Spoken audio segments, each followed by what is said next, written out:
The Shadows of Fear, A Night Alone. In today's story, we delve into the unsettling reality of fear and the lurking dangers that often hide in plain sight. Fear is a universal and instinctive reaction to threats that challenge our sense of safety and well-being. Some fears are rational, rooted in experience and intuition, while others are whispers of doubt that crawl into our minds when we're most vulnerable.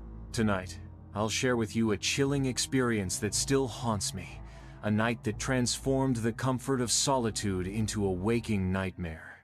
It was a stormy night, the kind of night where the wind howls like a living thing, rattling windows and whispering secrets through the cracks of old wood. Rain fell in relentless sheets, cascading down the glass panes and blurring the world outside into smudges of shadow and light.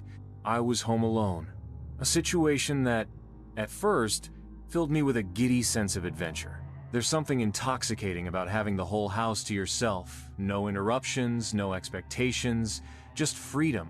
I wrapped myself in a warm blanket, curled up on the couch, and let the soft glow of the television dance across the walls. Outside, the storm raged. But inside, everything felt safe and familiar. The flickering light of the TV cast playful shadows that stretched and bent with each flash of lightning, but I paid little attention. I was content, absorbed in my own little world. However, as the minutes ticked by and the storm grew fiercer, I couldn't shake the creeping sensation of unease.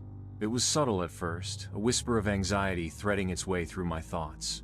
The rain hammered harder against the windows, and the wind seemed to sigh and moan like something alive. Lightning split the sky, illuminating the room in harsh, brilliant light for just a moment, and that's when I saw it.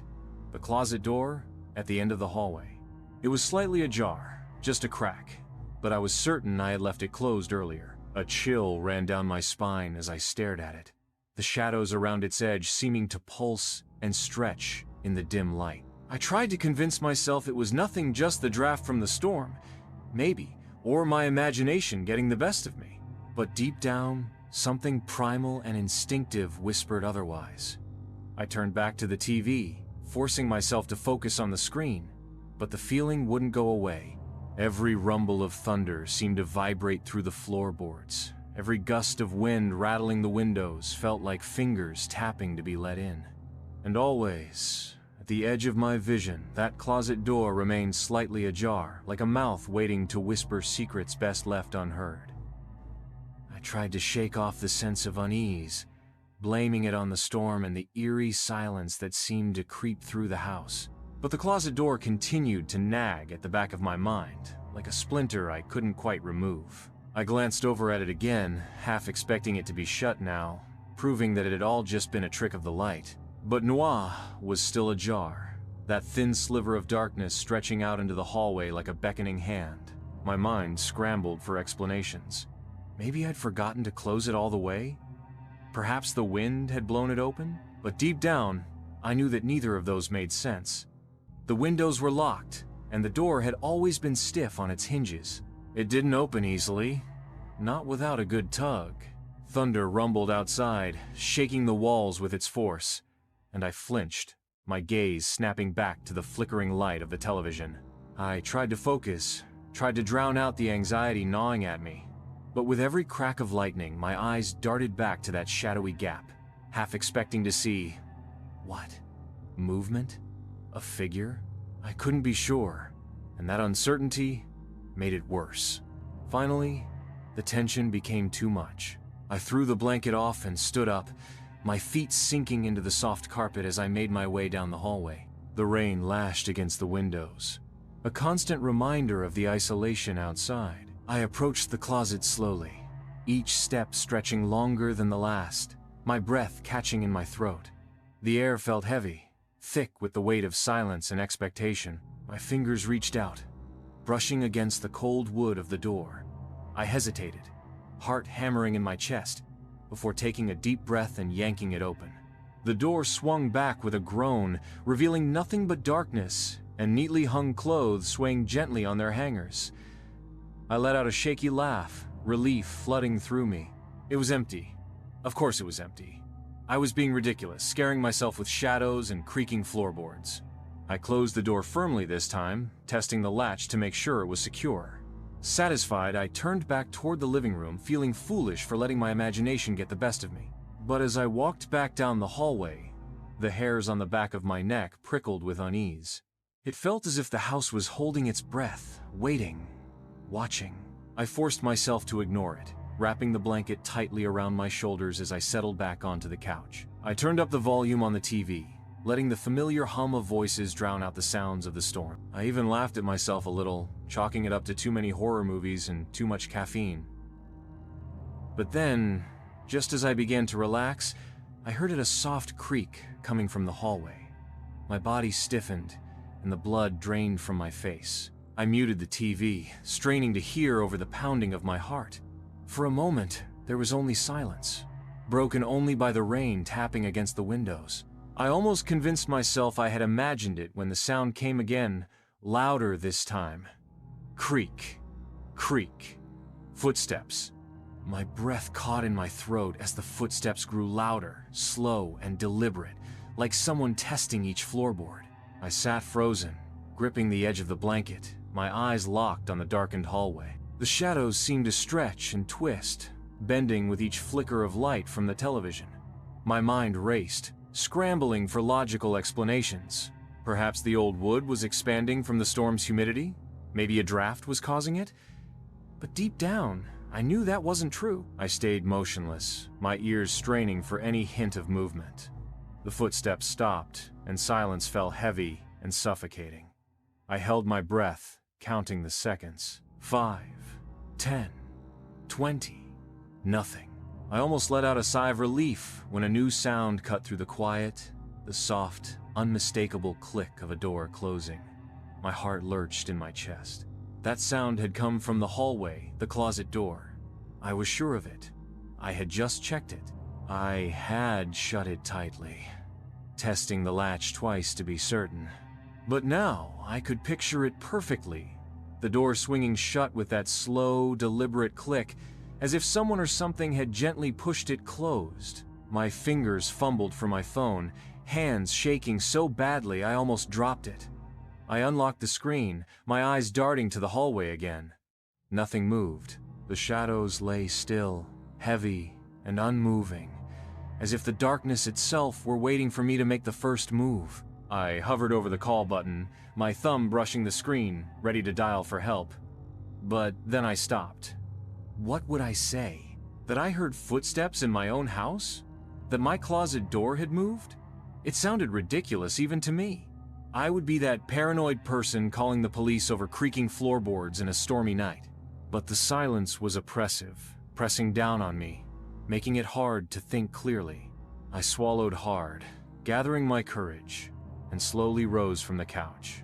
The floor felt cold beneath my feet as I padded quietly toward the hallway, each step making my heart pound louder. I reached the edge of the hallway and paused. The shadows were thicker here, pooling like ink in the corners and stretching up the walls. I squinted into the darkness, barely able to make out the outline of the closet door. It was closed, completely shut. I was sure I'd left it slightly ajar when I checked it. Positive. My mind replayed the image over and over. The way the door had hung open just a crack. The sliver of darkness visible from the living room. But now it was sealed tight, as if it had never moved. I was sure I'd left it slightly ajar when I checked it. Positive. My mind replayed the image over and over. The way the door had hung open just a crack. The sliver of darkness visible from the living room. But now it was sealed tight, as if it had never moved. The storm raged outside, and thunder rolled across the sky, vibrating through the walls. My fingers clenched into fists as I took another step forward. I was going to check it again, prove to myself that nothing was there, just my imagination, a trick of the light. I reached out, hand trembling, and wrapped my fingers around the cool metal of the doorknob. I hesitated, heart hammering against my ribs, then twisted it. The latch clicked softly, and I pulled the door open.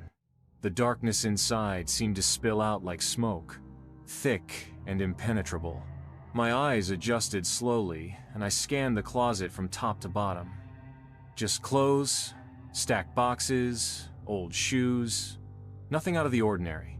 I exhaled shakily, half laughing at my paranoia. But as I began to close the door, something stopped me in instinct. A whisper of fear curling around my thoughts. I pushed the clothes aside, parting the hangers one by one, until I could see the back of the closet. My heart nearly stopped.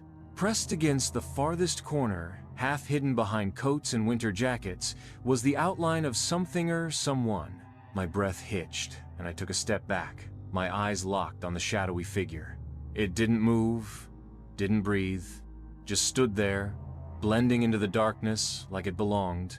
I blinked, half expecting it to disappear, but it didn't. It stayed there, silent and unmoving. I swallowed hard, my hand tightening around the edge of the door. My brain screamed at me to close it, to turn around and run, but my body refused to listen. And then, slowly, the figure stepped forward.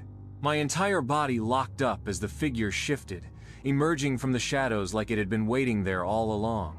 The storm outside howled louder, the rain pounding against the windows in a frantic rhythm.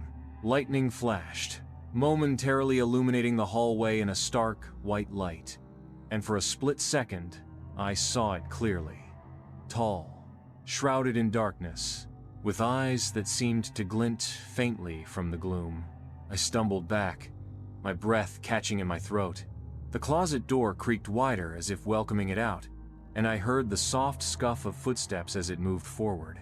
Instinct took over. I turned and bolted down the hallway, my bare feet slapping against the hardwood floor as I fled toward the living room. My hands fumbled for the light switch, and when I finally found it, the room flooded with light, chasing the shadows into the corners.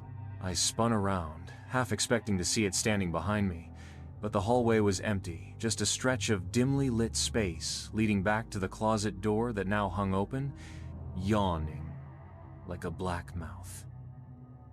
My heart pounded so loudly I could barely hear the rain anymore. I grabbed my phone, fingers shaking as I dialed 911. The line rang once, twice.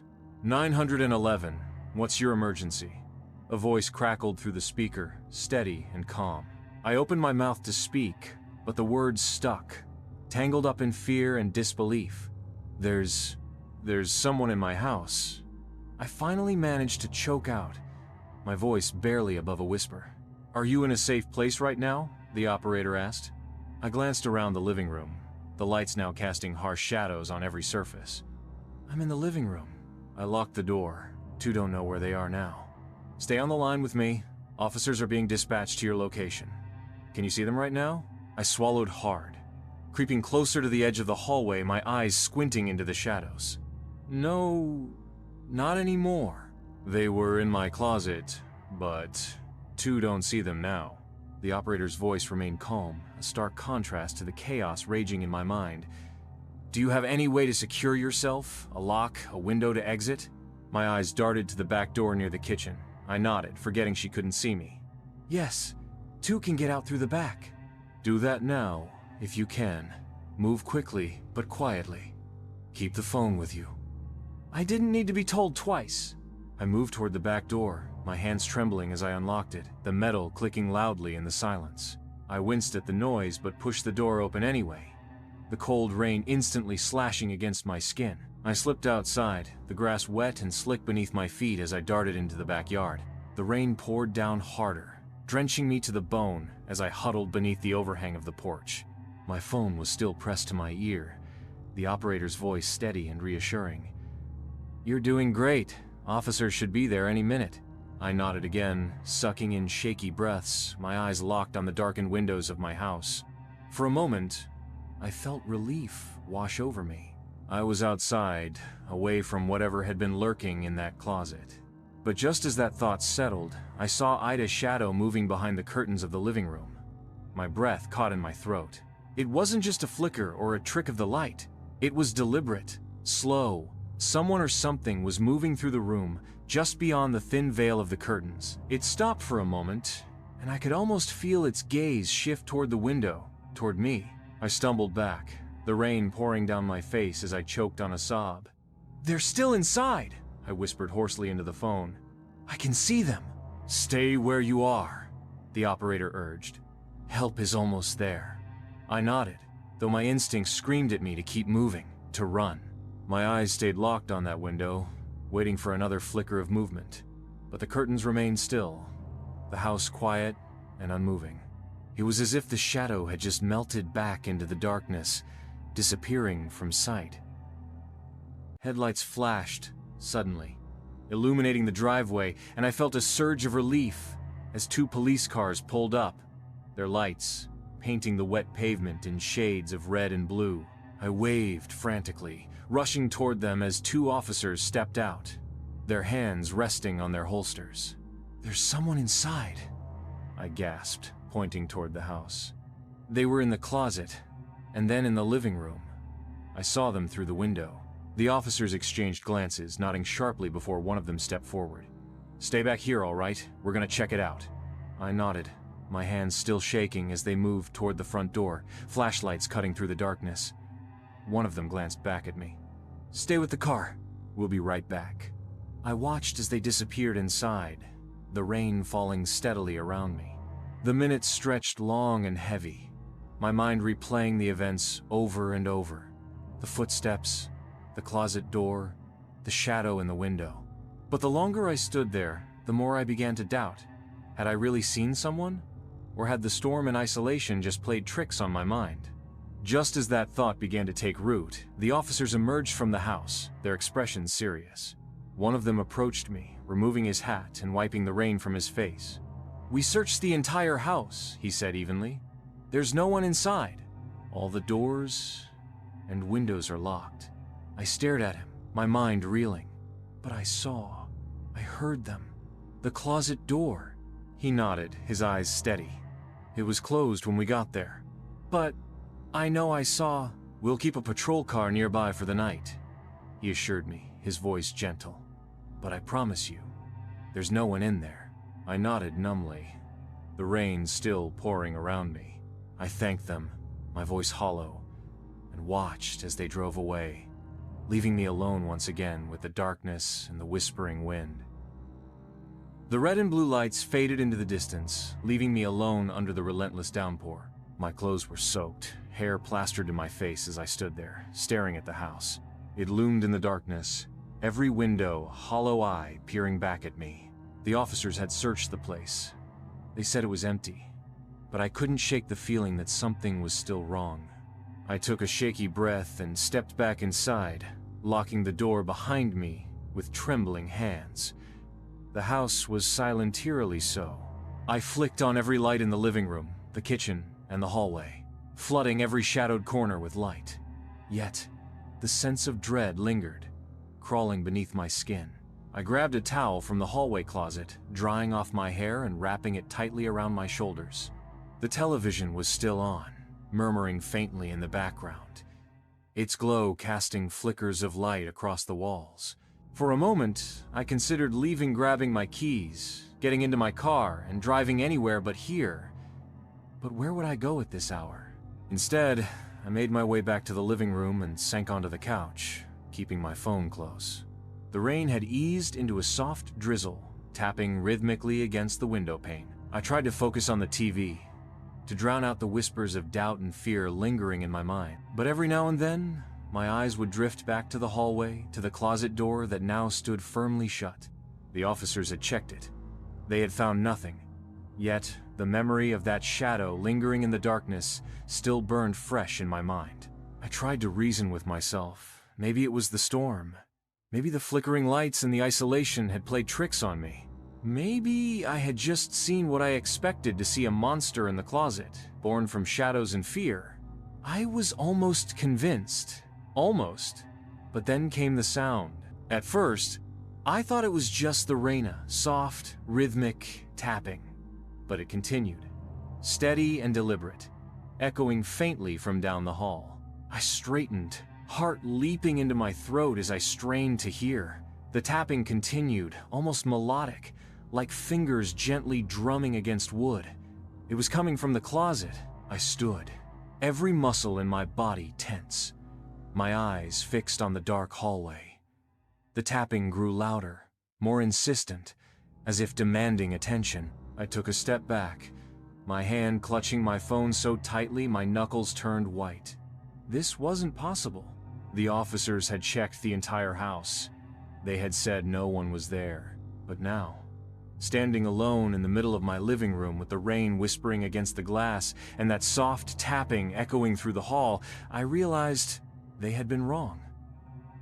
I couldn't just sit there and wait for it to come to me. Swallowing hard, I forced my feet to move, each step dragging me closer to the hallway. The tapping continued, methodical and patient, as if it knew I was coming. The light from the living room stretched out ahead of me, but it fell short of the closet door, leaving the end of the hallway bathed in shadow. I stopped just before the edge of the darkness, my breath coming in short, ragged bursts. I reached out, my hand shaking, and flicked the hallway light switch. The bulb hummed to life, flooding the space with pale light. The closet door was shut, completely sealed, just as the officers had left it. And yet, the tapping continued, soft and steady, just on the other side of the wood. I swallowed, forcing down the knot of fear that had risen in my throat. I took a step closer, then another. My hand reached out, brushing the surface of the door. It was cold, almost unnaturally so, like ice beneath my fingertips. I hesitated, then whispered into the silence, "Hello?" The tapping stopped. The air thickened, pressing in on me from all sides as I held my breath, waiting for anything to happen. The silence stretched long and thin, almost suffocating in its weight. I thought maybe I had imagined it, that the storm had warped my senses, when suddenly, from behind the door, I heard it. A whisper, low and soft, like wind passing through dry leaves. I couldn't make out the words, but it was there. It was real. I stumbled back, nearly tripping over my own feet as I watched the door. My mind screamed at me to run, to get out of the house, but my feet refused to move. The whispering grew louder, layered with sounds I couldn't comprehend, scratching, soft shuffling, like someone adjusting themselves just beyond the thin barrier of the door. And then, the tapping resumed. I stared, frozen in place, as it continued its rhythmic beat. 3 taps, a pause. 3 more, over and over. A message? A warning? I didn't know, and I didn't want to find out. I backed away, my eyes locked on the door, and then bolted for the living room. My hands fumbled with my phone, dialing 911 once again as I stumbled to the front door. 911.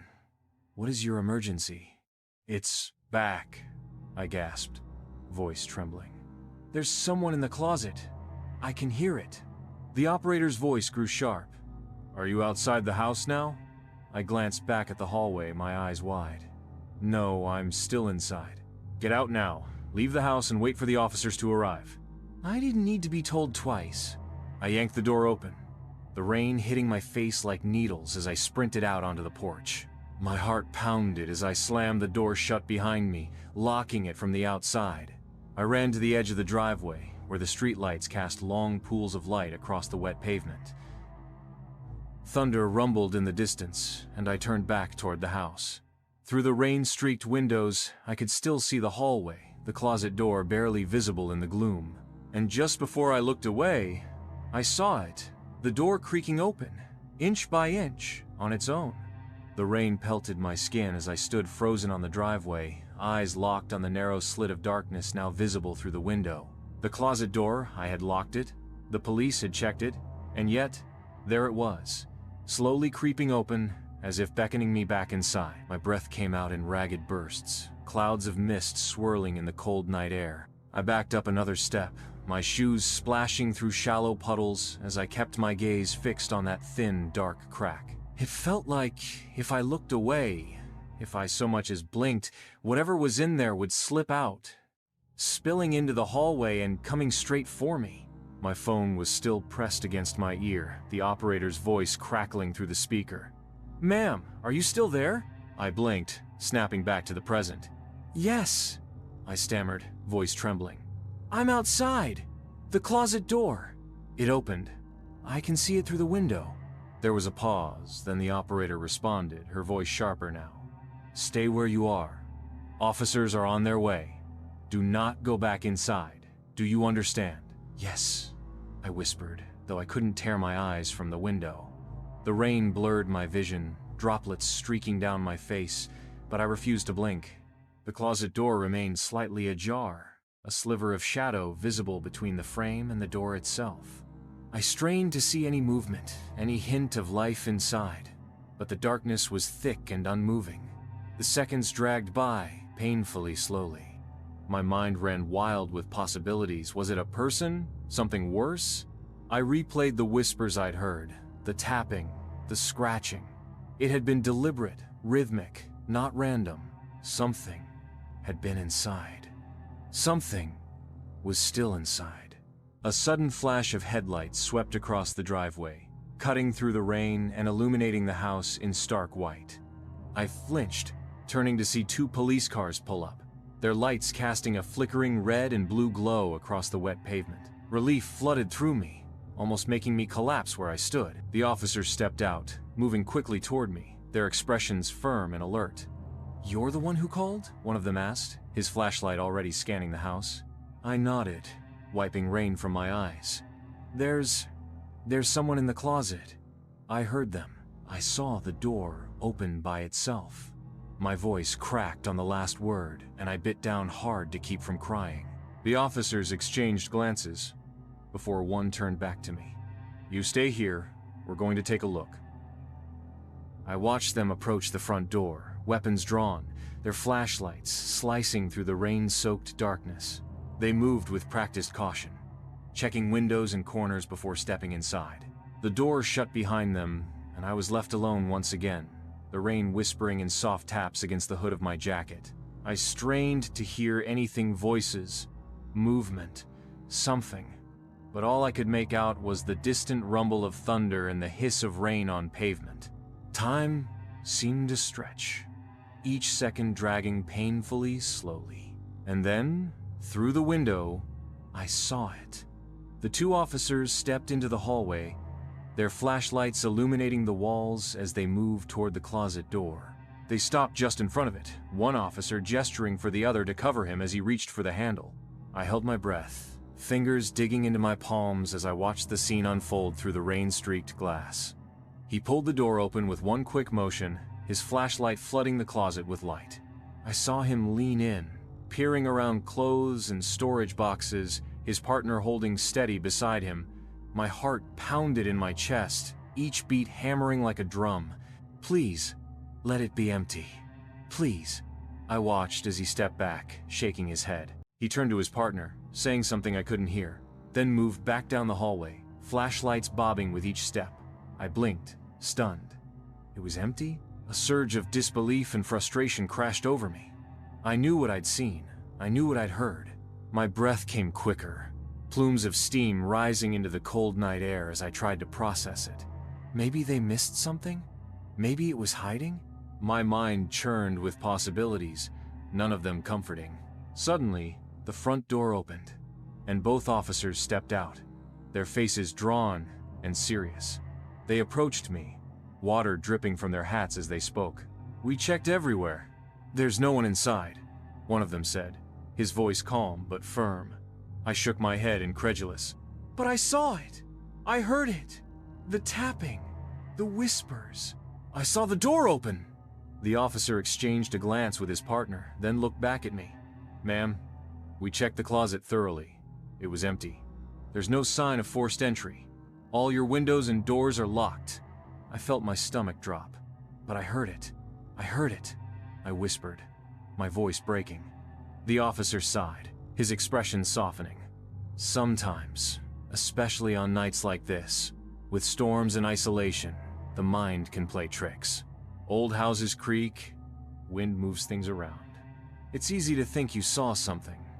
I opened my mouth to argue, but the words wouldn't come. I just stared back at the house, its windows dark and hollow, the rain running in streams down the glass. Had I imagined it? Was it just the storm and my nerves unraveling? "We'll have a car patrol the area tonight," the officer added, "just in case." I nodded numbly, thanking them as they climbed back into their cars and drove off, their lights fading into the mist. The rain continued to fall, whispering against the pavement, and I stood alone, shivering in the cold. I turned back to the house, my eyes lingering on the front door. It looked different now, unwelcoming, shadowed. A gust of wind swept past me, chilling me to the bone. I hesitated, the key cold and heavy in my hand, but there was nowhere else to go. I took a deep breath, steeling myself, and stepped back inside. The door closed behind me with a heavy thud, sealing out the sound of the rain. The silence that followed was suffocating, pressing against my ears like cotton. I stood there for a moment, dripping water onto the hardwood floor, listening, really listening. The house was still, too still, the kind of silence that feels forced, like the walls themselves were holding their breath. I swallowed hard, flicking the hallway light back on. The bulb buzzed softly, casting pale light across the walls. Everything looked exactly as it had before normal, untouched. My shoes squeaked slightly as I stepped forward, heading toward the living room where the TV still flickered with static. I grabbed the remote and turned it off, plunging the room into silence. For a moment, I considered calling someone to come stay with me, but it was late, and I already knew the responses I'd get.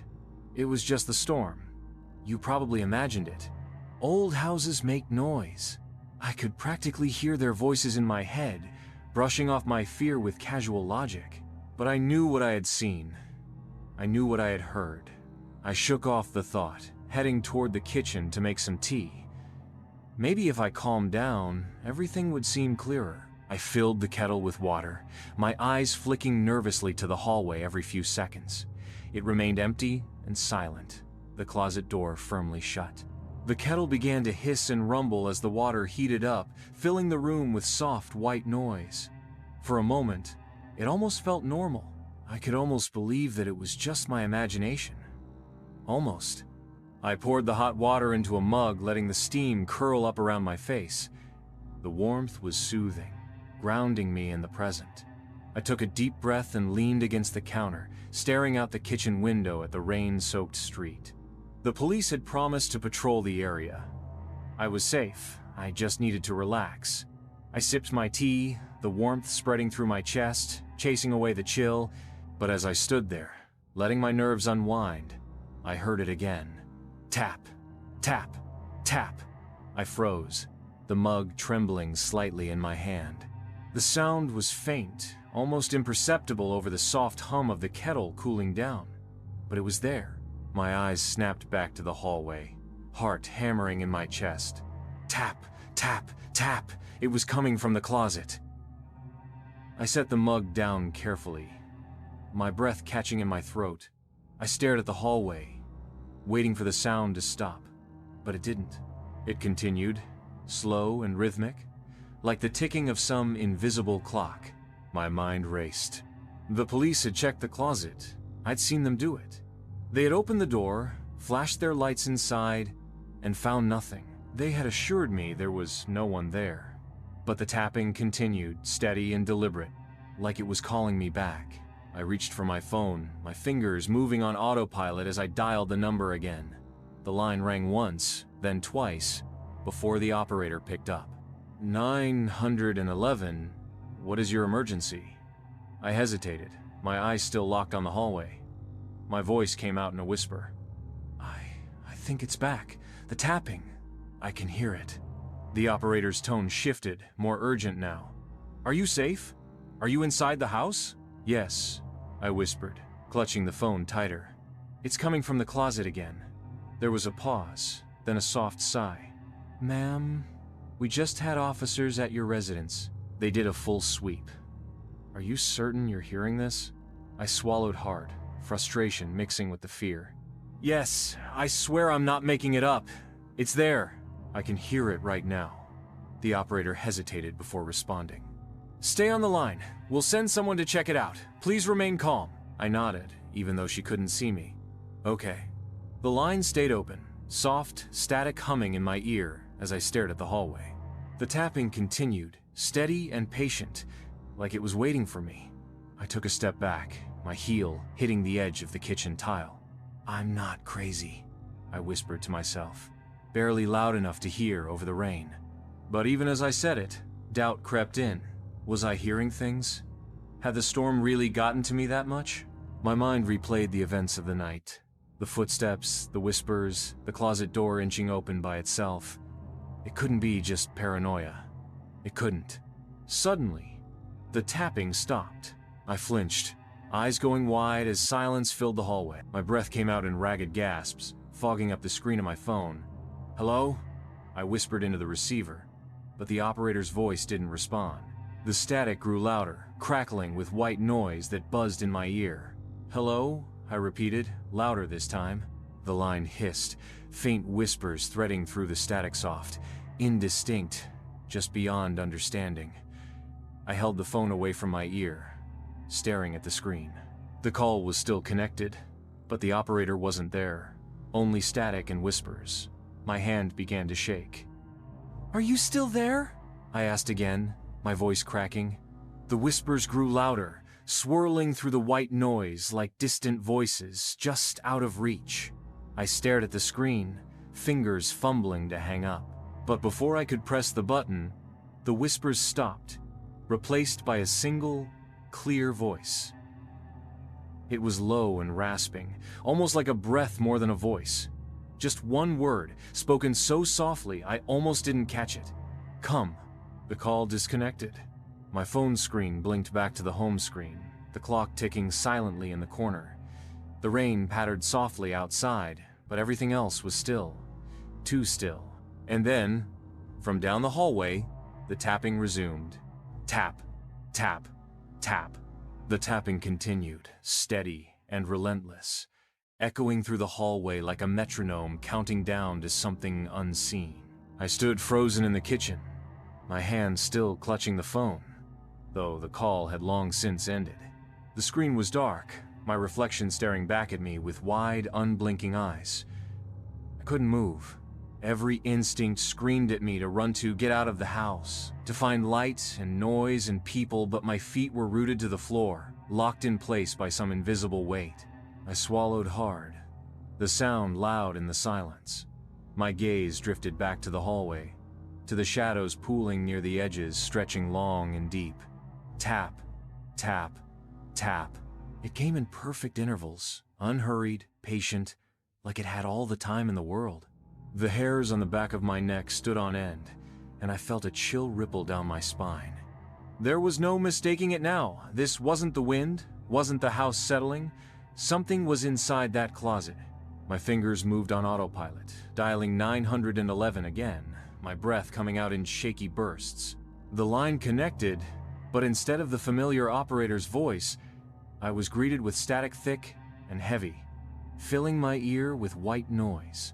I pulled the phone away, staring at the screen. The call was active, the timer ticking away, but the only thing that came through was the hiss of static. "Hello?" I whispered, my voice barely audible over the hum. Nothing. Just the endless, crackling hiss. I hung up and dialed again. The same result. Static, whispers threading through it like voices submerged underwater. I strained to hear, my heart pounding so loudly I could barely focus.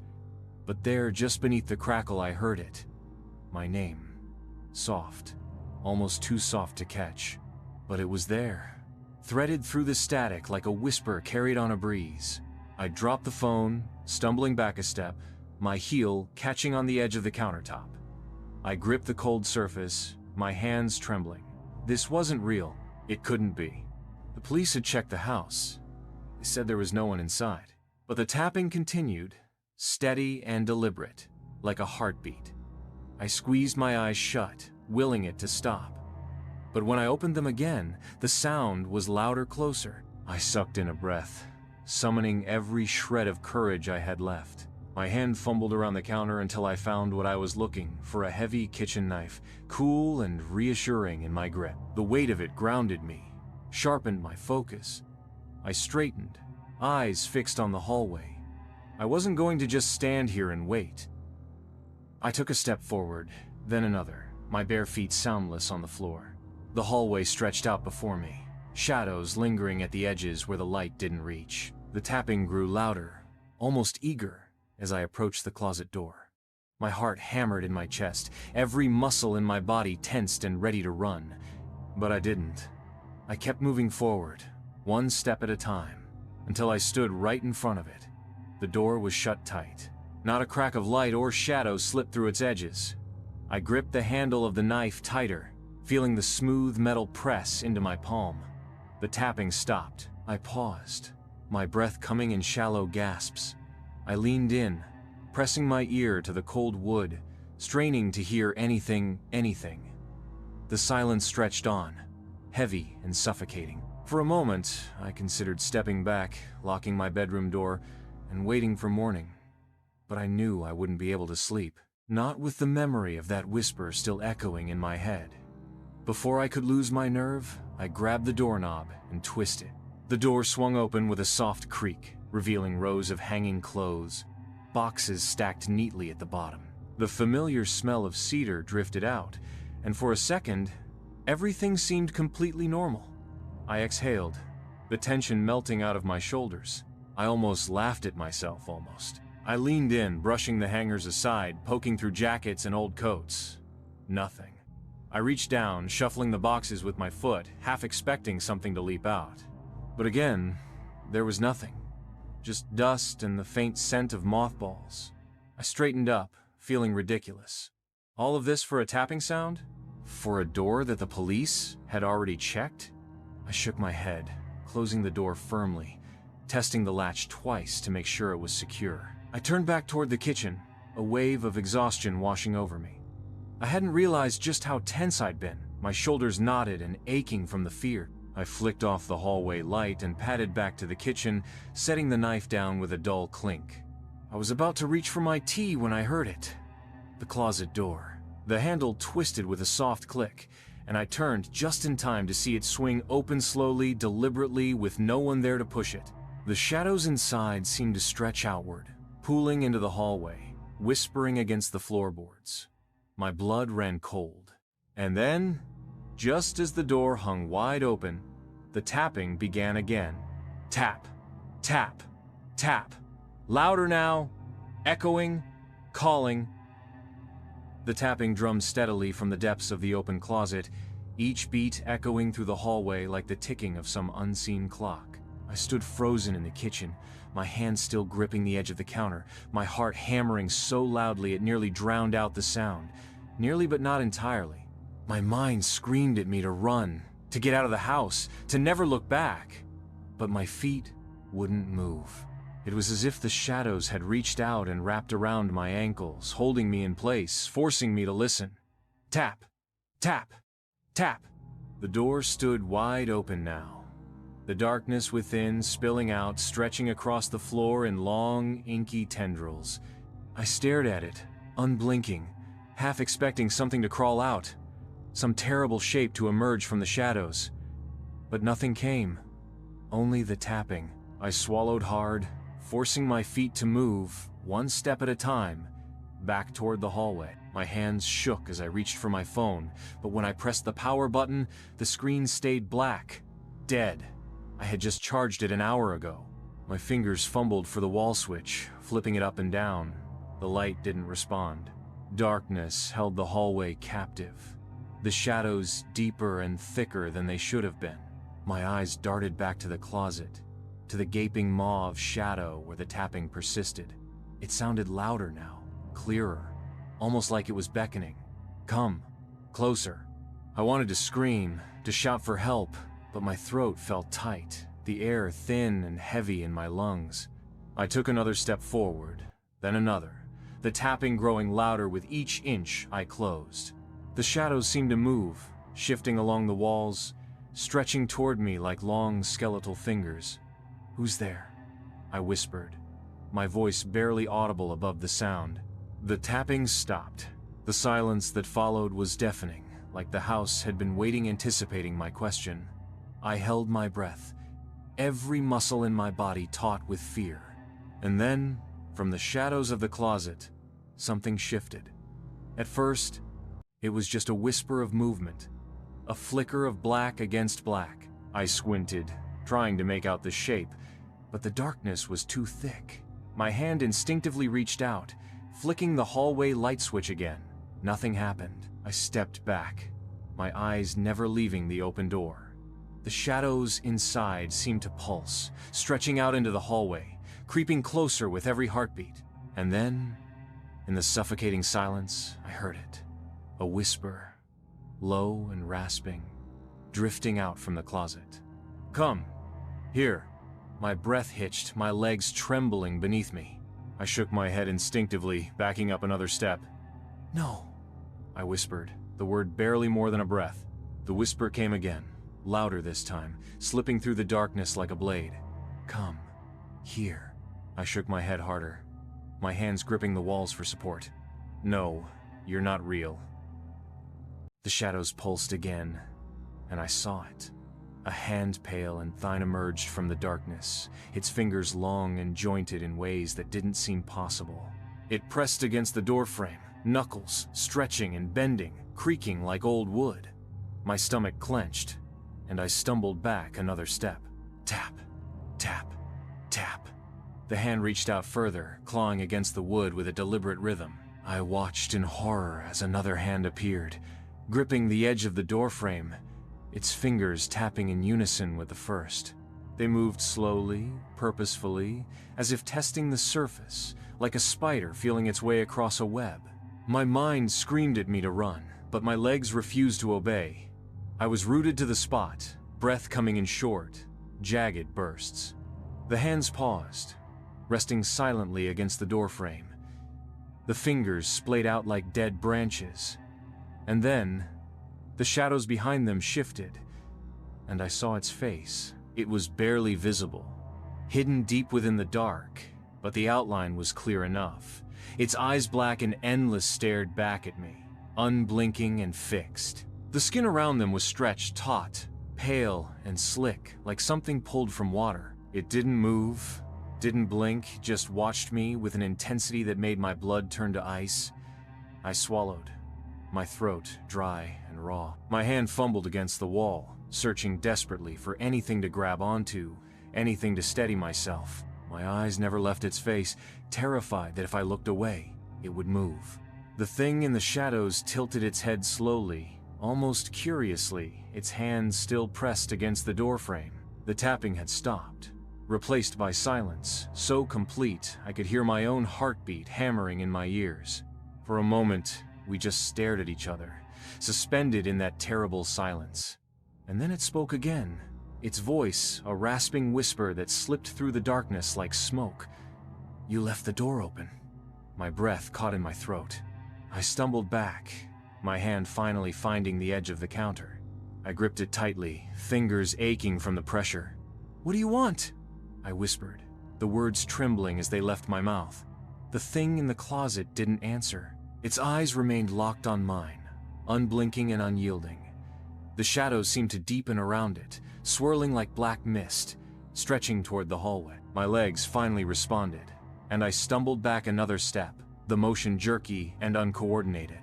It watched me retreat, its head tilting a little further to the side. Its fingers flexed, scraping softly against the wood, and then it spoke again. I was waiting. The words slipped through the darkness like a secret, curling around my mind and settling there, heavy and unmovable. My eyes darted to the door, calculating the distance. I could make it if I ran, if I didn't look back. The thing's eyes followed mine, and for the first time, I saw its lips curl back into a smile thin and cracked, stretching impossibly wide. That single word run-shot through me like ice water. My body moved before my mind caught up, instincts taking over as I turned and bolted down the hallway. My bare feet slapped against the floor, heart hammering in my chest like a drum. Behind me, I heard it scratching, tapping, the faint shuffle of something moving through the shadows. I didn't look back. I couldn't. My hands fumbled with the locks on the front door, slick with sweat and shaking uncontrollably. I twisted the deadbolt, yanking the handle hard. It wouldn't budge. My breath came out in ragged gasps as I tried again, the lock catching and sticking like it was rusted in place. "No, no, no, no, no," I whispered frantically, pulling harder. It felt like the air had thickened, every breath harder to pull in. My fingers clawed at the lock, desperate to escape. Behind me, the sound grew louder, soft, deliberate footsteps moving down the hallway, dragging slowly across the floor. "It's coming!" my mind screamed, but my hands wouldn't cooperate. I slammed my palm against the door, the sharp sting of pain barely registering. "Open!" I shouted, my voice cracking. "Please open!" The footsteps stopped. My hand froze on the handle. The house fell silent, so quiet that the blood rushing in my ears felt like thunder.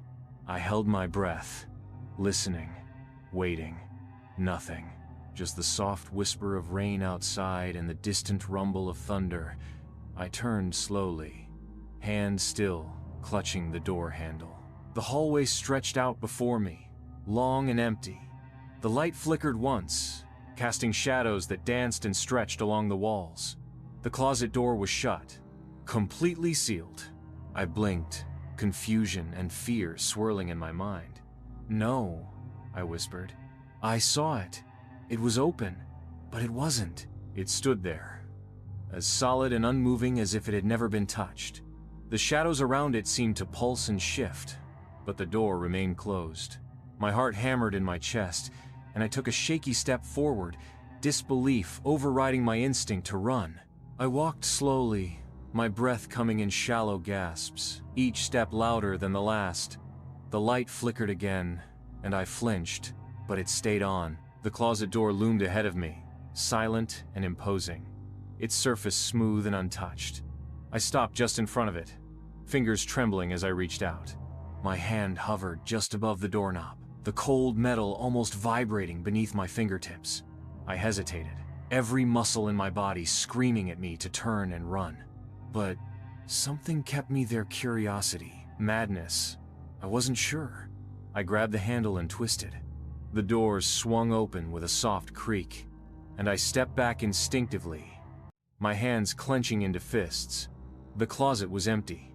Clothes hung neatly on hangers, boxes were stacked at the bottom just as I'd left them. Nothing seemed out of place. But the air felt heavier, denser, like the shadows were thicker inside. I leaned in cautiously, brushing aside a few coats to see the back wall. It was just as I remembered: bare wood, unpainted, slightly cracked with age. I exhaled shakily, almost laughing at myself. But then my eyes caught something, just a flicker of movement, like a ripple across water. I stepped back, heart pounding. I could have sworn. I reached out, hesitating only for a second, then pulled the coats aside completely. My breath hitched. At the very back of the closet, where there should have been only wood, there was a gappa narrow slit, just wide enough for someone to slip through. The wood panels on the back wall were slightly ajar, revealing a thin passage shrouded in darkness. It was almost invisible behind the coats, hidden in shadow. My mind reeled. That wasn't there before. I was sure of it. I pressed my hand against the edge of the panel, and it shifted slightly under my touch. My heart pounded louder, fear and disbelief warring for control. I leaned forward, peering into the gap. The darkness stretched back farther than it should have, deeper than the closet wall allowed. I felt a rush of cold air brush against my face, smelling faintly of damp earth and rot. I stumbled back, my hand flying to my mouth. Suddenly, the closet light flickered once and went out, plunging the hallway into darkness. I staggered back, eyes locked on the slit in the wall. I could barely make it out in the shadows, but I knew it was there waiting, beckoning. And then, from within the darkness of that hidden space, the tapping resumed. Tap, tap, tap, but it was louder now. Closer. I backed away, nearly tripping over my own feet as I scrambled down the hallway. I grabbed my phone from the counter, mashing the power button. Nothing. The screen stayed black, dead and unresponsive. "Please, no, please," I whispered, tears welling in my eyes.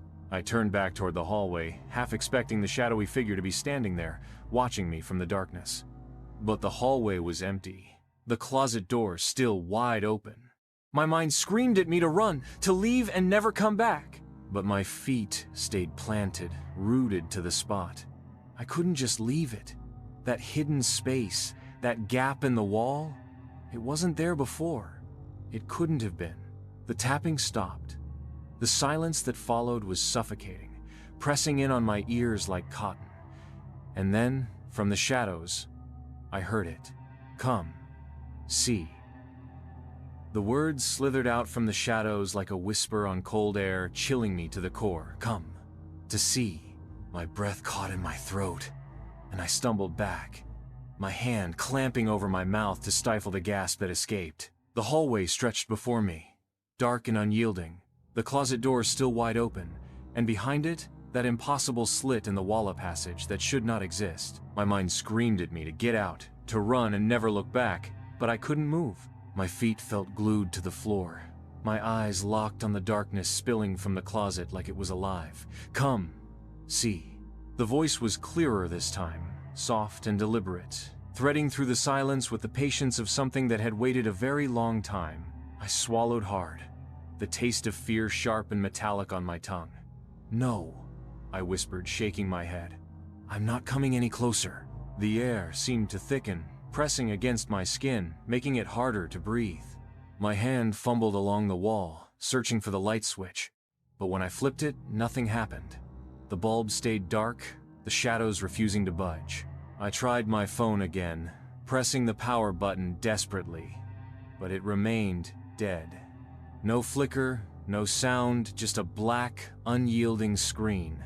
I dropped it onto the counter, my eyes never leaving that slit in the wall. The shadows inside pulsed, stretching out into the hallway like tendrils creeping across the floor. My breath came in short, ragged bursts, every instinct screaming at me to run. But something held me there, something almost magnetic, like the air itself was drawing me forward. I took a step back, the floorboards creaking under my weight, and the whisper came again, soft and coaxing. Come, see. My hands clenched into fists, knuckles white with tension. I couldn't just stand there, paralyzed by fear. I needed to move, to do something.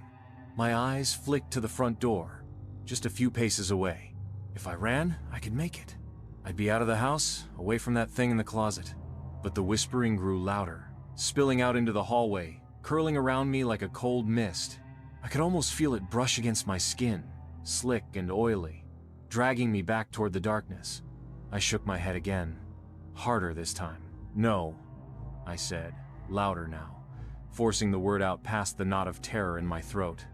I'm not coming any closer. The whispering paused, the silence heavy and suffocating. I thought for a moment it had stopped, that maybe whatever it was had given up. But then, from deep within that narrow slit in the wall, I heard it again, a slow, deliberate tapping. Tap, tap, tap.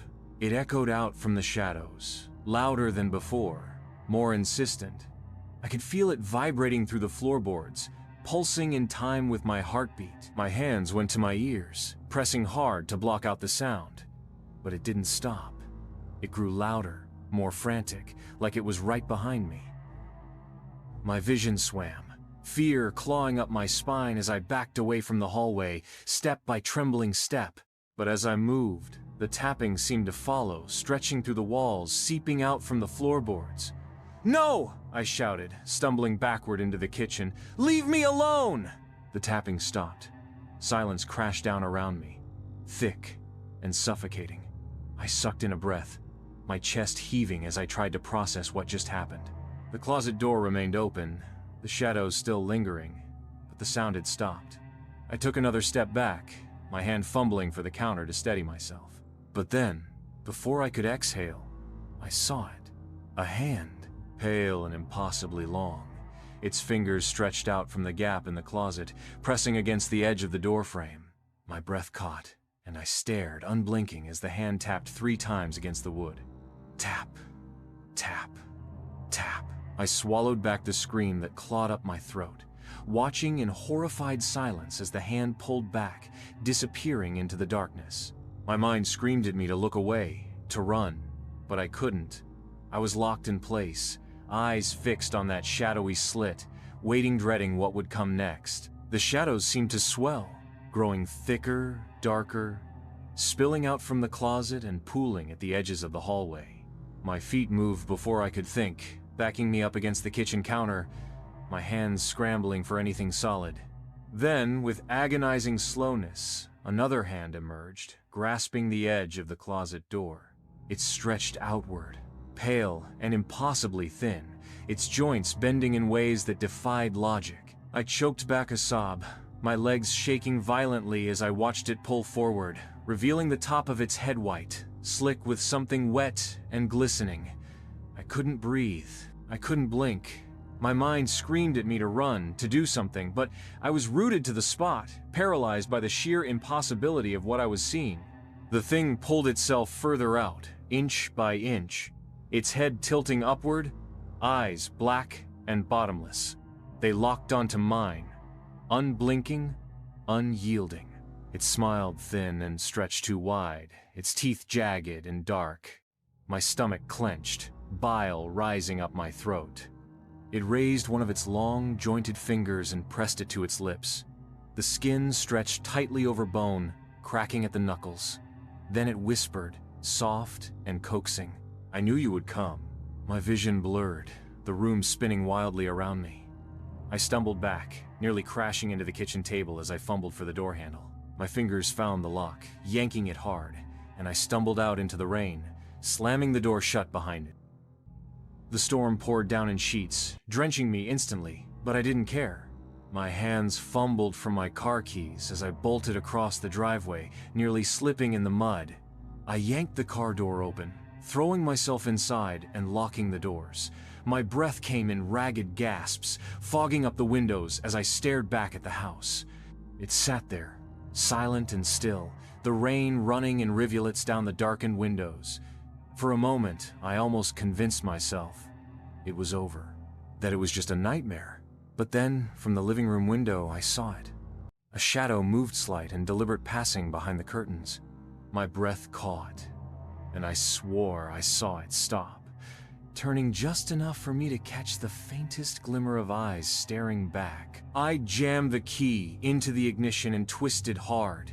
The engine roared to life, headlights flaring and slicing through the rain-drenched darkness. My hands shook violently on the steering wheel, slick with rain and sweat. My eyes stayed locked on the window, half expecting that pale, thin face to press up against the glass, watching me with those unblinking eyes. But the curtain remained still, shadows pooling behind it like ink. My breath came in ragged gasps, fogging up the windshield.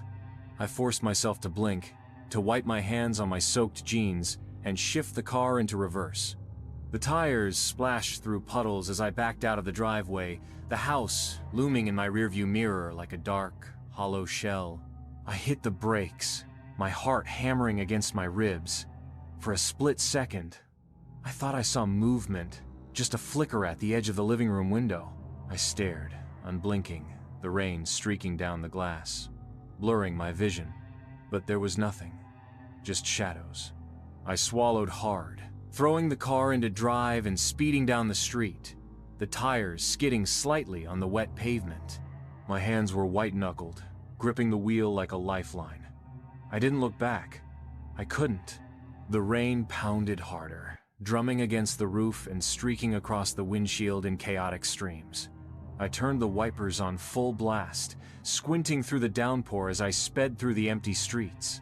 My mind was racing, replaying everything I had seen, the slit in the wall, the hands, that whisper. How long had it been there? Had I lived with it all this time? The thought sent a fresh wave of nausea rolling through my stomach, and I pressed harder on the gas. I needed to get away, to think, to breathe. I didn't stop driving until I saw the glow of a gas station up ahead, its fluorescent lights flickering against the stormy night. I pulled into the parking lot, cutting the engine and sagging back against the seat. My hands still shook, the adrenaline refusing to fade. For a few minutes I just sat there, the rain hammering on the roof like distant drums. My breathing slowed, and I forced myself to focus. I'm safe. I'm out. I repeated it in my head like a mantra, willing myself to believe it. I reached for my phone, fingers slick and trembling. I pressed the power button, praying for life, but the screen stayed black, dead. I slammed it against the dashboard in frustration, sucking in deep, ragged breaths. Come on, Just work, I whispered, but it didn't flicker or hum. Nothing. A flash of lightning illuminated the parking lot, stretching long shadows across the pavement. I glanced up instinctively, my eyes sweeping over the empty lot and the darkened gas pumps. No cars, no people, just rain and shadows. I sank back against the seat, closing my eyes and forcing myself to think. I needed someone to go back to the house with me, to see what I saw. Maybe I could find someone inside the gas station, borrow a phone, call the police again. But what would I say? That I saw a thing in my closet? A doorway that wasn't supposed to exist? That it whispered my name? My hands tightened on the steering wheel. They didn't believe me the first time, I thought bitterly. Why would they believe me now? I took a deep breath, shaking off the thought. I wasn't crazy. I knew what I saw, and I wasn't going back there alone. I pushed the car door open, stepping out into the rain. It was colder now, biting against my skin as I jogged across the parking lot toward the neon glow of the gas station. The bell above the door jingled as I stepped inside, and the harsh fluorescent lights flooded over me, almost blinding in their brightness. A bored-looking cashier sat behind the counter, flipping through a magazine. He glanced up, raising an eyebrow at my soaked appearance. "Rough night?" he asked, smirking slightly. "You have no idea," I muttered, brushing wet hair from my face. I walked up to the counter, gripping its edge to steady myself. "Do you have a phone I can use?" He raised an eyebrow, setting his magazine aside. Yeah. It's behind the counter. You okay?" I forced a shaky smile. "Just need to make a call. My phone's dead." He hesitated, his eyes scanning my rain-soaked clothes, the wild look in my eyes. Finally, he shrugged and slid the corded phone across the counter. "Knock yourself out." I dialed the police station directly, my fingers pressing each button with a precision born of desperation. The line rang once, twice, then clicked. "Police department."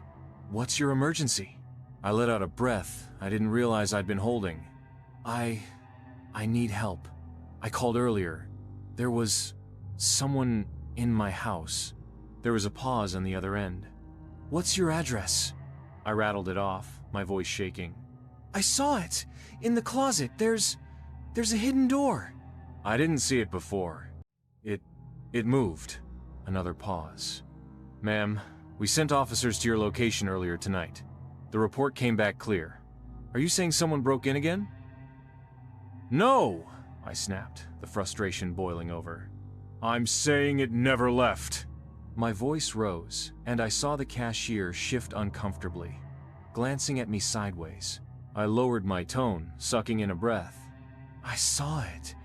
It was there. It spoke to me." The line went silent. I pulled the phone away from my ear, staring at it. "Hello?" Static crackled softly through the receiver. I frowned, tapping the phone against the counter. "Hello? Are you still there?" The static grew louder, humming in my ear like white noise. I glanced at the cashier, who was watching me now with open curiosity. I forced a smile, turning my back to him. "Hello?" I whispered again. The static crackled, and then, faintly, I heard it. A whisper, soft and rasping, threaded through the noise. "I can see you." My blood ran cold. I stumbled back, nearly dropping the phone. The line went dead with a sharp click, and the dial tone buzzed loud and unyielding.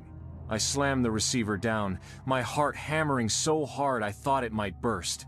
The cashier blinked at me, his expression caught somewhere between curiosity and alarm. You good?" I forced a shaky laugh, backing toward the door. "Yeah, I'm fine." He didn't look convinced, but he nodded anyway, returning to his magazine. I pushed open the door, the bell jangling overhead as I stepped back into the rain. My car sat alone in the parking lot, headlights reflecting off the slick pavement. For a moment, I just stood there, the rain pouring down my face, my mind spinning. I didn't know where to go, I didn't know who to call, but I knew one thing for sure: whatever was in that house, it wasn't finished with me yet. The rain came down in relentless sheets, plastering my hair to my face as I stood motionless in the parking lot, eyes locked on my car. The reflection of headlights shimmered across the wet asphalt, distorting and bending with each ripple of water. I could feel the weight of the phone call still lingering, that whisper threading through my mind, "I can see you." I blinked hard, forcing myself to move, my body stiff and unyielding. My legs felt like stone as I trudged back to the car, each step heavier than the last. The wind howled, throwing droplets of rain sideways, splattering against the car windows in chaotic streaks. I pulled the door open and climbed inside, slamming it shut against the storm. The silence was almost deafening, just the muted patter of rain on the roof and the distant rumble of thunder. I exhaled shakily, leaning my head back against the seat. My fingers dug into the steering wheel, knuckles white with tension. I wanted to drive, to put as much distance as I could between me and that house, but something held me there. A gnawing dread, a whisper of unfinished business. My hands moved on autopilot, reaching for my phone once more. The screen remained black, lifeless. I jabbed at the power button, whispering under my breath, "Come on, just turn on." But it didn't. I dropped it into the cup holder, my eyes drifting back to the road. For a moment, I considered just driving until dawn, heading for the next town over, finding some rundown motel to hide out in until I could think straight. But as soon as the thought took root, I felt that same whisper of dread creep back in. It wasn't finished. It knew where I was. I could still hear that voice, faint and rasping, threaded through static. "I can see you." My eyes flicked up to the rearview mirror out of instinct, and my heart stopped. For a second, just a fraction of a heartbeat, I saw it. The back seat, shrouded in shadow, wasn't empty. There was something there, hunched low, its eyes reflecting faintly in the dim light from the gas station sign. I spun around, breath catching in my throat, nothing. Just the dark, empty space. I sagged back against the seat, my pulse hammering in my ears. My hands were slick with sweat, trembling as I tried to calm my breathing. I closed my eyes, whispering to myself, "You're losing it. It's the rain. It's just the rain." But I couldn't shake the feeling that I wasn't alone. I twisted the key in the ignition, the engine roaring back to life. Headlights flared, slicing through the rain as I pulled out of the lot, tires skidding slightly on the slick pavement. I didn't know where I was going anywhere, but back to that house. The road stretched out before me, dark and endless, rain splattering against the windshield in chaotic streaks. I kept my eyes forward, hands clenching the steering wheel until my knuckles turned white. I didn't dare look in the mirrors again. Minutes blurred together, the road stretching on with no end in sight. Trees loomed on either side, their branches swaying and clawing at the edges of the road like skeletal hands.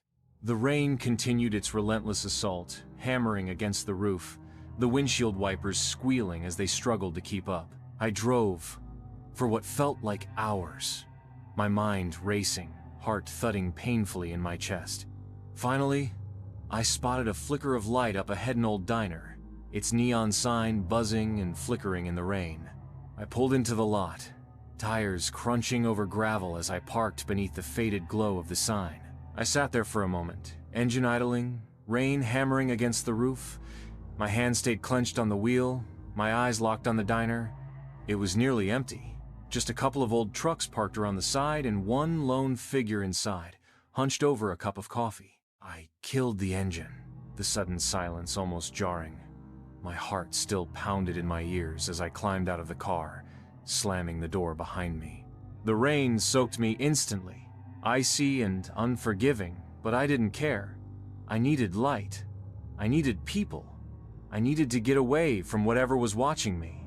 The bell jingled as I pushed open the door, and the warmth hit me like a wall. The smell of coffee and fried food clung to the air, and I exhaled shakily, the tension in my shoulders easing just a little. The waitress behind the counter looked up, offering a tired smile. "Late night?" she asked, her voice kind but weary.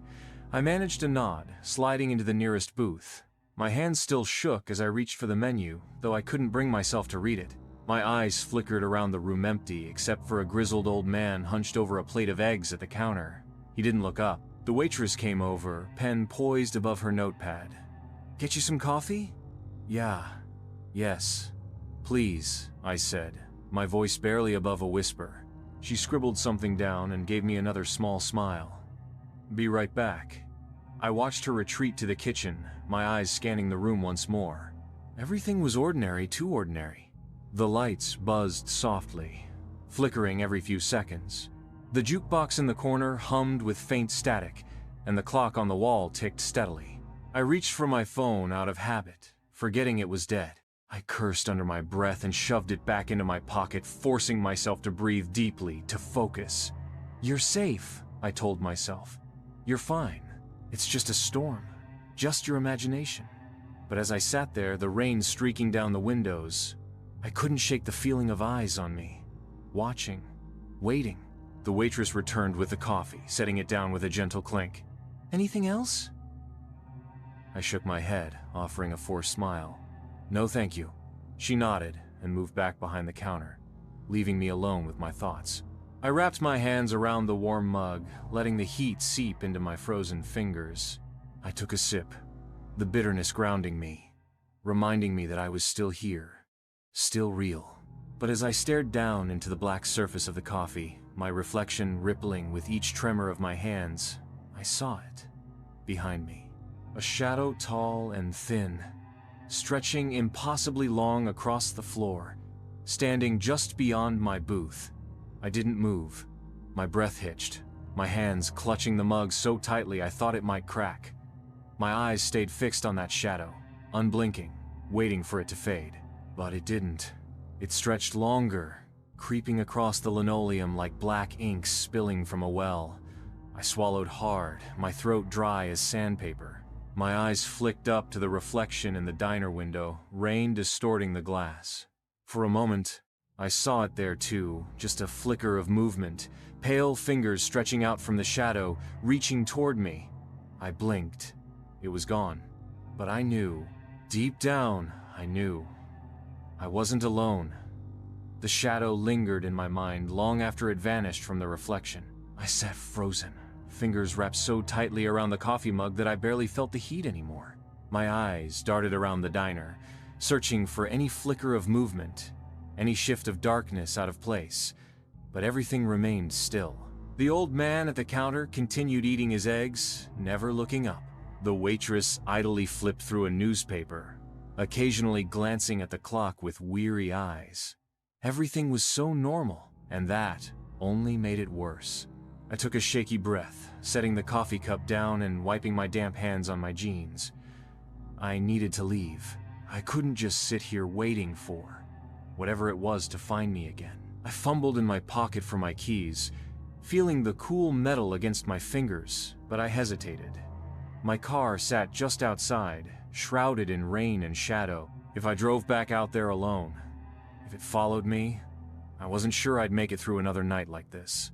My mind flashed back to the slit in the closet, to the impossibly thin hands tapping against the wood. I shuddered, gripping the edge of the table until my knuckles turned white. I needed help. Real help. I looked up at the waitress. She caught my gaze and wandered over, a polite smile stretching across her tired face. "You all right, hon? You look a little pale." I opened my mouth to speak, hesitated, then forced the words out. "Do you have a phone I can use? Mine's dead." She nodded, wiping her hands on her apron. "There's a payphone in the back, just past the restrooms. Still works, I think." I managed a nod of thanks, sliding out of the booth. My legs felt wobbly, like I'd been sitting for hours. The old man at the counter didn't even glance my way as I walked past, his fork scraping against the plate in slow, deliberate strokes. The hallway to the back was dimly lit, the flickering bulb overhead casting uneven light along the cracked linoleum. The payphone was mounted on the wall, ancient and dust-covered, like something out of a horror movie. I picked up the receiver, pressing it to my ear. A low hum buzzed through the line, steady and faintly distorted. I fished a coin from my pocket, slid it into the slot, and dialed. The numbers clicked satisfyingly, and the line rang twice before it picked up. 911? What's your emergency? I exhaled, relief flooding through me. Yes. 2? Need help. There was someone in my house. It wasn't a person, it was something else. There was a pause on the other end, static hissing softly. What is your location? I'm at a diner off the highway, I replied, glancing back toward the main room. The waitress was leaning against the counter, chatting with the cook who had just emerged from the kitchen. I think I'm being followed. The static crackled, growing louder for a moment before the voice returned. Is the person with you now? No. I don't know. I stammered, fingers gripping the receiver. I saw it. I think I saw it outside. It's been in my house. It was hiding in the walls. Silence stretched long and thin over the line. I waited, breath catching in my throat, my heartbeat pulsing against my ribs. Finally, the voice returned, softer now. We sent officers to your house earlier tonight. There was no one there. I gripped the phone tighter, the plastic creaking under my hand. It's not a person, I snapped, my voice rising. I saw it! It opened the closet. There's a passage there that shouldn't be there. I saw it crawl out. Another pause. Then, the operator's voice came back, calm and patient. Ma'am, are you sure you're not imagining things? It's been a long night. Sometimes, during storms, I slammed my hand against the wall, the sound echoing down the empty hallway. I'm not imagining it, I shouted, my voice cracking. I saw it. It whispered my name. It's following me! The static hummed louder, nearly drowning out the voice on the other end. We'll send someone to check it out. Please stay where you are. Fine, I whispered, my voice shaking. But send them quick. The line disconnected with a soft click, and the dial tone buzzed in my ear. I hung up the receiver, pressing my back against the cool tile wall, my breath coming in ragged bursts. I stayed like that for a minute, forcing my mind to slow down, to breathe, to think. The fluorescent light overhead buzzed, flickering slightly, casting long shadows along the hallway floor. I stared at them, half expecting one of them to move, to stretch unnaturally long like it had back at the house. But the hallway remained still, just the soft hum of electricity and the muffled chatter from the front of the diner. I took one last deep breath, steeling myself, and stepped back toward the main room. The old man was gone. His plate sat empty, a crumpled napkin beside it, but the stool was vacant. I glanced around, my eyes scanning the parking lot through the rain-blurred windows. His truck was still there, sitting alone under the pale glow of the street lamp. The waitress looked up as I approached. You good? She asked, raising an eyebrow. Phone still work? I nodded stiffly. Yeah, it worked. Cops on their way? They said they'd send someone, I replied, my voice still shaky. She gave me a sympathetic smile. Good. You look like you've seen a ghost. I managed a weak laugh. Yeah, something like that. She patted the counter. You want more coffee while you wait? I opened my mouth to respond, but something caught my eye. The truck outside, the one the old man had arrived in. Its headlights flared on, cutting through the rain and illuminating the gravel lot. I stared at it, confusion flooding my mind. I hadn't seen him leave. The door hadn't opened. No footsteps, just light. I looked back at the waitress. Did you see him go out? She raised an eyebrow. Who? The old man. The one sitting right there. I pointed at the empty stool, her brow furrowed. Honey, you were the only one here. My heart stopped. No, he was right there. I saw him. Her expression didn't change. I've been here all night. You were the only one who walked in. I turned back to the window. The headlights were still on, glaring through the rain. But now, I could see the shadow in the driver's seat, hunched and unmoving, watching me. My breath hitched in my throat, eyes locked on the truck outside. The headlights flared through the rain, illuminating streams of water that streaked down the glass. But that shadow, it sat perfectly still behind the wheel, hunched forward like it was waiting, watching. I swallowed hard, forcing myself to blink. But when my eyes opened again, the shadow hadn't moved. It was still there, an indistinct silhouette against the glare of the lights, its head slightly tilted as if acknowledging my gaze. The waitress watched me carefully, Her brow creased with concern. "You all right, hon? You look like you've seen a ghost." I tore my eyes from the window, shaking my head, though my hands trembled as they gripped the edge of the counter. "That truck! The guy in it! You said you didn't see him leave?" She leaned over the counter, squinting through the rain-soaked glass. "What truck?" I pointed, my finger shaking. "That one, right there, with the headlights on." Her eyes followed my hand, but her expression only grew more puzzled. "Honey, I don't see a truck." My stomach clenched. I spun back to the window, my breath fogging the glass as I leaned closer. The truck was still there, headlights blazing, the shadowy figure unmoving in the driver's seat. My fingers dug into the countertop. "You don't see that?" The waitress stepped around the counter, brushing her hands on her apron as she came to stand beside me. She peered out into the rain, her brow furrowing deeper. "I don't know what you're talking about, sweetie. That lot's been empty all night." My blood ran cold. I stumbled back a step, my hand slipping from the counter. "No, that's not possible. He was sitting right there." I pointed to the empty stool, where the old man had been hunched over his plate of eggs. "I saw him! I talked to him!" The waitress's eyes softened, and she placed a gentle hand on my shoulder. "Look, it's late. Storm's bad. Maybe you just got a little spooked. Want me to call someone? You need a ride home?" I shook her hand off, panic flaring in my chest. "No, you don't understand. He was here. He was real. I saw him go out to that truck." I turned back to the window, my hands pressed against the glass. The headlights blinked off.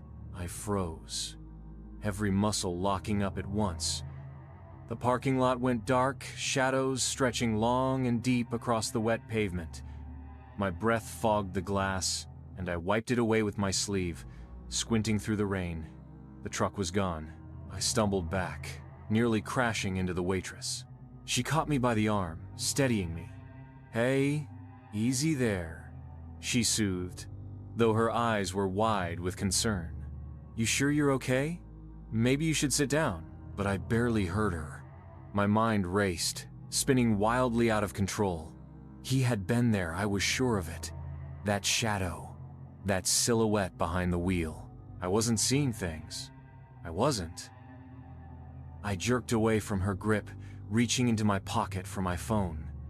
It was still dead, the screen as lifeless as before. I cursed under my breath, shoving it back into my pocket. "Can I borrow your phone?" I asked, my voice shaking. The waitress hesitated, then nodded slowly. "I got one in the back. Hold on a sec." She disappeared behind the counter, and I leaned heavily against the nearest booth, my hands shaking so badly I could barely keep them still. The bell above the door jingled softly. I snapped upright, eyes darting to the entrance. The door hung slightly open, rain slapping against the pavement outside. But no one stood there. I looked around, the diner empty. The waitress was still in the back, the cook nowhere to be seen. "Hello?" I called out, my voice cracking. No answer. Just the whisper of rain. I stepped toward the door, my shoes squeaking slightly against the linoleum. The bell jingled again, swinging back and forth slowly. I reached out, grabbing the door handle and pulling it shut with a solid click. I tested the lock, it was secure. A shadow moved behind me. I spun around, heart leaping into my throat. The diner was empty. The stools were neatly lined up at the counter, the booths all vacant. But something felt wrong. Off. My eyes drifted to the far corner, where the neon sign flickered outside, casting faint red light across the floor. A figure stood there, half hidden in the shadows, its back turned to me. My breath caught in my throat.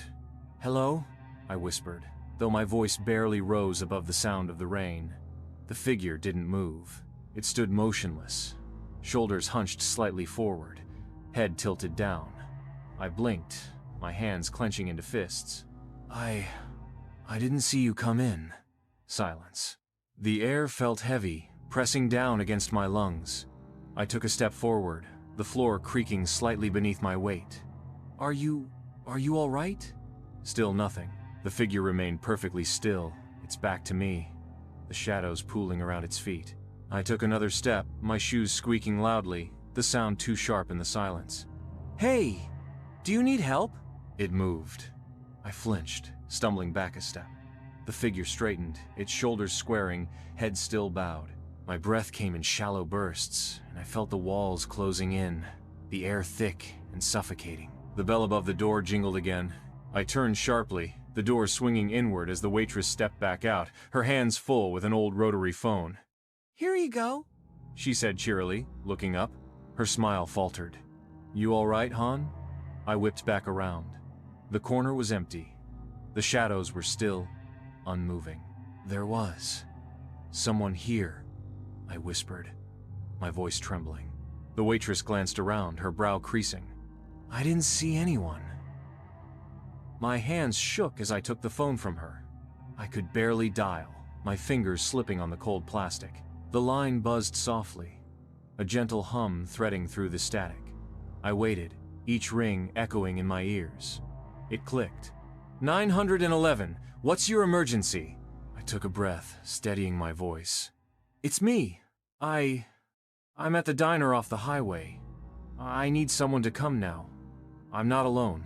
The operator paused. "We have officers on the way. Stay where you are." I hung up, handing the phone back to the waitress. She eyed me with concern, her hands twisting the phone cord nervously.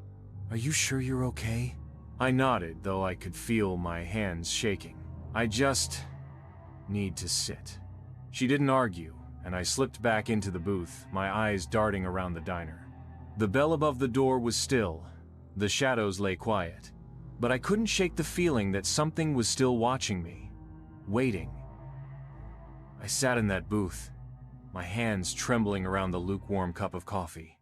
The rain continued its relentless assault on the windows, blurring the world outside into streaks of shadow and light. The waitress kept glancing my way, her expression a mix of concern and unease, but she didn't approach me again. My mind was racing, replaying every shadow, every whisper, every glimpse of that impossible slit in the closet. I thought of the hands-long and thin tapping against the wood, beckoning me closer. I thought of the police telling me the house was empty, that it was all in my head. But I had seen it. I had felt it. I was so deep in my thoughts that I barely registered the soft jingle of the bell above the door. I looked up sharply, the hairs on the back of my neck prickling. A police officer stepped inside, rain dripping from his hat as he shook off the damp. He spotted me immediately, giving me a nod as he approached. "You called?" he asked, his voice low and steady. I nodded, my fingers still clenched around the mug. I saw something in my house, and then here." He raised an eyebrow, glancing around the empty diner. "Here? Where?" I swallowed hard, glancing back to the corner where I'd seen the shadowy figure. It was still empty, just cracked linoleum and flickering neon light spilling in from the window. "It was right there," I whispered. "But it's gone now." The officer sighed, rubbing the back of his neck. "Miss, I'm gonna be honest with you. We searched your house earlier, top to bottom. There was no one there." "You didn't look hard enough." I shot back, my voice sharper than I intended. "There's a hidden passage in the closet. I saw it. It's not supposed to be there." He stared at me, his gaze steady. "A hidden passage?" "Yes," I insisted. "And there was something in it." The officer looked me over, his eyes softening. "Look, why don't I take you back? I'll search the whole house myself, top to bottom. If there's a hidden passage, I'll find it." My heart pounded, a surge of fear and relief crashing over me. "You'll look? Really?" He nodded, his hand resting gently on my shoulder. "Really, let's go." The waitress watched us leave, her eyes shadowed with curiosity, and something else spitty. Maybe. I didn't care. I followed the officer out into the rain, the downpour soaking us both within seconds.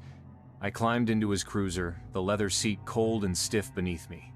The ride back to the house was silent, broken only by the steady rhythm of the windshield wipers. I stared out the window, watching the rain stream across the glass, my mind spinning with dread and anticipation. Was it still there, waiting for me? Or had I truly imagined it all? We pulled up to the house, headlights cutting through the mist. It loomed there, silent and still, its windows dark and unwelcoming. The officer killed the engine and stepped out, nodding for me to follow. "Let's get this over with," he said. I trailed behind him up the steps, the wood creaking under our weight. I unlocked the door with shaking hands, pushing it open to reveal the darkened hallway. Everything was exactly as I had left it, the lights still off, the hallway stretching long and narrow into shadow. The officer clicked on his flashlight, the beam sweeping across the walls. "Show me," he said. I led him down the hallway, my footsteps heavy, the air thick with tension. The closet door was shut. I stared at it, my heart hammering in my chest. It's in there," I whispered. He moved past me, flashlight aimed at the door as he grasped the handle. With a firm twist, he pulled it open. The closet looked ordinary clothes hanging neatly on hangers, boxes stacked at the bottom. He stepped inside, moving the coats aside with one hand. "There's nothing here," he called back to me. "No," I said, shaking my head. "Move the boxes. There's a gap in the wall." He glanced back at me, eyebrows raised, but did as I asked. He crouched down, dragging the boxes aside, and then stopped. His flashlight beam flickered against the back wall, illuminating the narrow slit I had seen before. His breath caught. "What the hell?" "I told you," I whispered, stepping closer. "It's been there. I don't know how, but it's there." He reached out, pressing his hand against the edge of the wood. It gave slightly under his touch, creaking inward. He shone the light into the gap, his expression hardening. "This shouldn't be here," he murmured. "No kidding," I replied, my voice shaking. He straightened up, turning back to me. "Stay here. I'm going in to check it out." My eyes went wide. "You're going in?" He nodded firmly. "If there's someone hiding back there, I want to know." He unlatched his radio, speaking quickly into it, then turned back to the closet. He stepped inside, ducking slightly to fit through the narrow gap. His flashlight bobbed with each step, the beam growing fainter as he disappeared into the shadows.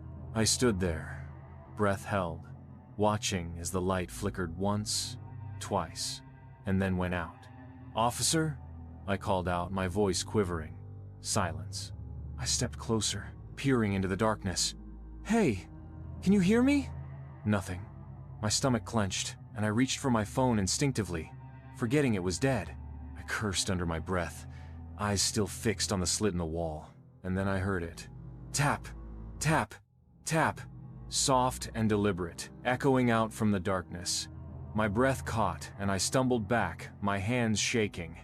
I stared into that impossible gap, waiting, dreading. And then the officer's voice came, soft and distant. "Come, see." The light flickered back on, shining from deep within the slit. I backed away, my eyes locked on the shadows swirling just beyond the doorway. The tapping grew louder, more insistent, pounding through the walls like a heartbeat. I turned and ran, bursting through the front door into the rain, my breath ragged and broken. I didn't look back, but as I reached the edge of the driveway, I heard it again, soft and beckoning. "Come, see?" I never did. The end.